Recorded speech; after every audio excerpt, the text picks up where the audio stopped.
Indiana's abortion debate is drawing major crowds. Thousands of protesters are descending on the Capitol. They're both sides of the issue represented for the first day of a special legislative session to address tightening Indiana's abortion laws. Joining those in opposition is Vice President Kamala Harris. Yeah, she met with Indiana Democrats this morning saying abortion bans reflect a health care crisis in the U.S. Around our country, we are seeing indeed many states, since the Dobbs decision and attempting even before, to criminalize health professionals, to punish women. States that are creating no exception for rape or incest.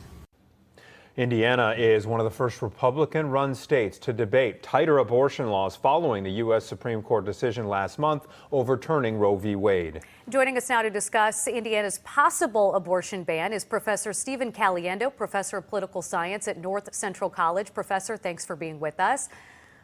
Sure, it's good to see you both. Thank you. Let's dive into this. Indiana has traditionally been a red state. They have a majority in the state house. So how likely is this ban and how long could it take for this to shake out?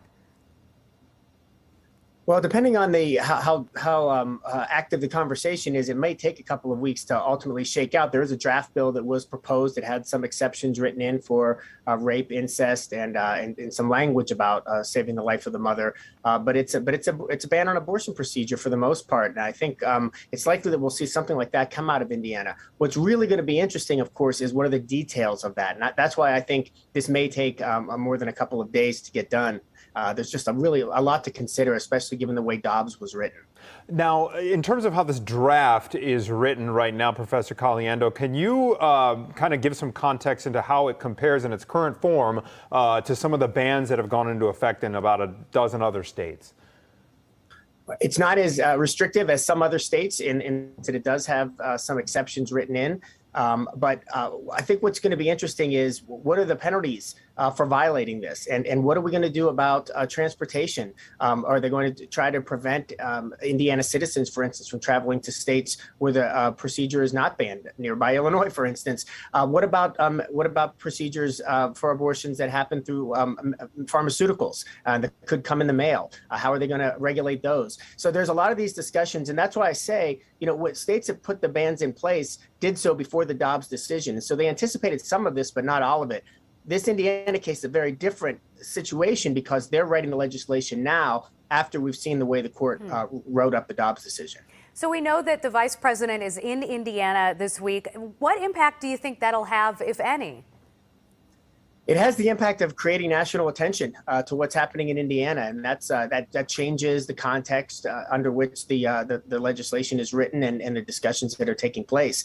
So all that national attention, I believe the vice president was in Virginia as well a couple of days ago, and so this seems to be a real priority for the administration, certainly for the vice president, to move around and speak about reproductive health. You alluded to possible implications when it comes to traveling across state borders in order to receive an abortion. Can you comment real quick before we go about the potential impact on the state of Illinois here?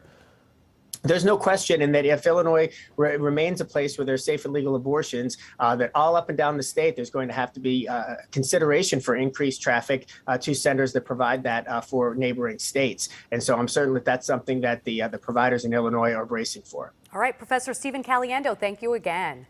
It's great to see you both. Have a good day. Thank you, you too.